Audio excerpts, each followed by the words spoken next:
क्या होगा अगर एक साधु अपनी तपस्या छोड़कर प्रेम में पड़ जाए? ये कहानी है वासना नहीं, आत्मा के एक ऐसे आकर्षण की जो कहने को प्रेम था पर बन न सका। गंगा के तट पर एक घना और शांत जंगल था। उसी जंगल में एक तेजस्वी साधु ऋषि वरुण वर्षों से तपस्या कर रहे थे। वे नौजवान थे, सुंदर थे और भीतर से पूर्ण संयमी।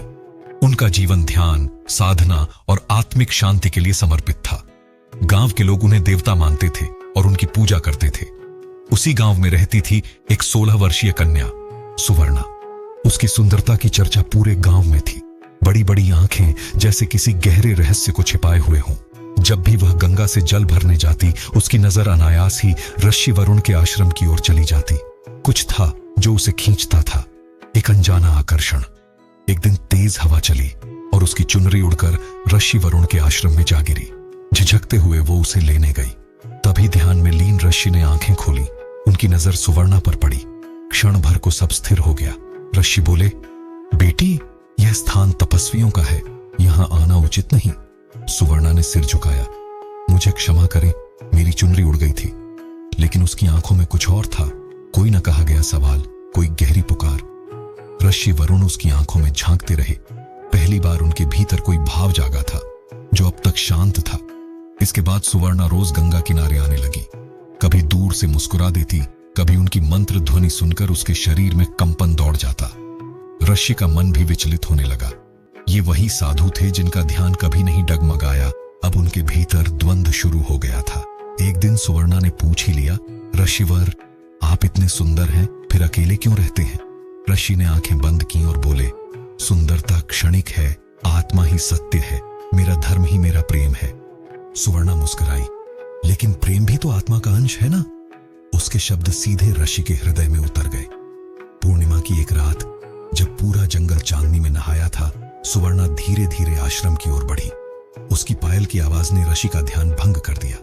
बेटी, इतनी रात गई, यहां क्या कर रही हो? सुवर्णा के होंठ कांप रहे थे। ऋषिवर, मैं आपके पास खींचती चली आती हूं। इस भावना से खुद को रोक नहीं पा रही। ऋषि सन्न रह गए। उनके भीतर साधना और इच्छा की लड़ाई शुरू हो चुकी थी। ये माया है सुवर्णा, मैं ब्रह्मचारी हूं। सुवर्णा ने कहा, ये माया नहीं, मेरी आत्मा की पुकार है। उसने धीरे से ऋषि का हाथ पकड़ लिया। ऋषि की सांसें थम सी गईं। उन्होंने पहली बार किसी स्त्री के स्पर्श को महसूस किया। उसने कहा, अगर मैं आपकी साधना भंग कर रही हूं तो यही मेरी मति हो, पर मैं सिर्फ वो सच मानती हूं जो मैं महसूस करती हूं। ऋषि ने गहरी सांस ली। सुवर्णा, तुम्हारी भावनाएं पवित्र हैं, लेकिन मैं किसी बंधन में नहीं बंध सकता। अगर प्रेम आत्मा का अंश है तो उसे देह से ऊपर होना चाहिए।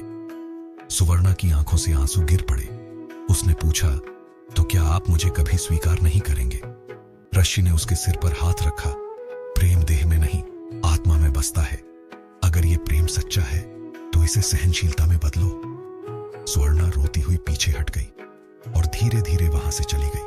वर्षों बीत गए। सुवर्णा गांव की सबसे सम्मानित साध्वी बन गई। लोग कहते थे वो आज भी हर सुबह गंगा किनारे जाती थी, ऋषि वरुण के इंतजार में। लेकिन वे फिर कभी नहीं मिले। अगर इस कहानी ने आपके दिल को छू लिया हो तो वीडियो को लाइक करें और ऐसी ही गहराई और भावना से भरी कहानियों के लिए चैनल को सब्सक्राइब करना ना भूलें।